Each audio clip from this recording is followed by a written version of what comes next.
جامع مسجد غوثیہ کی کمیٹی کے زیر اہتمام کمیونٹی سینٹر آسٹن میں پولیس، لوکل اتھارٹی اور دیگر کمیونٹی رہنماؤں کے درمیان ایک اجلاس کا انعقاد کیا گیا، جس میں فیصلہ کیا گیا کہ تمام انتظامی ادارے مقامی کمیونٹی کے ساتھ مل کر انتہا پسندی کا مقابلہ کریں گے۔ مزید تفصیلات عابد کاظمی کی اس رپورٹ میں۔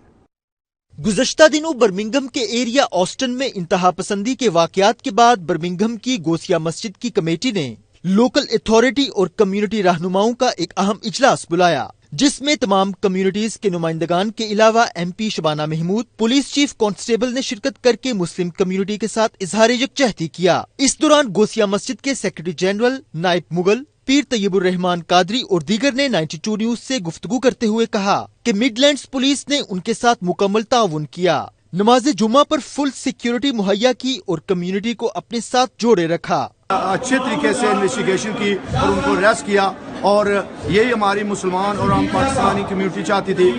اس کے بعد کا جو لائے عمل وہ یہی ہے کہ ہم اپنی سیکیورٹی کو بڑھائیں۔ اس کے بعد کا لائے عمل یہی ہے کہ رمضان آ رہا ہے، ہماری نمازی ہیں، ہمارے جنازے بڑے بڑے جنازے ہوتے ہیں، تو اتھارٹیز کے ساتھ مل کے اگر اس حوالے سے کوئی ایسا لائے عمل تیار کیا جائے کہ وہ سیکیورٹی پرووائڈ کریں اور باقی جتنی حفاظت کے معاملات ہیں وہ اگر کرے تو انشاءاللہ تعالی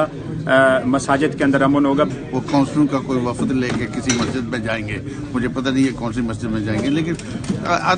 community of the whole in Birmingham ان کے آپس میں ریلیشن شپ بہت اچھی ہے، ایسا کوئی واقعہ ہونے والا نہیں ہے۔ یہ تھوڑے سے جو لوگ ہوتے ہیں جو بڑے مائنارٹی میں ہوتے ہیں اکا دکا، وہ ایسے کوئی کام کرتے ہیں شرارتیں وغیرہ۔ کمیونٹی کا مزید کہنا تھا کہ وہ اس واقعے کو اسلاموفوبیا یا دہشت گردی کے ساتھ اس وقت تک نہیں جوڑ سکتے جب تک تحقیقات مکمل نہیں ہوتی۔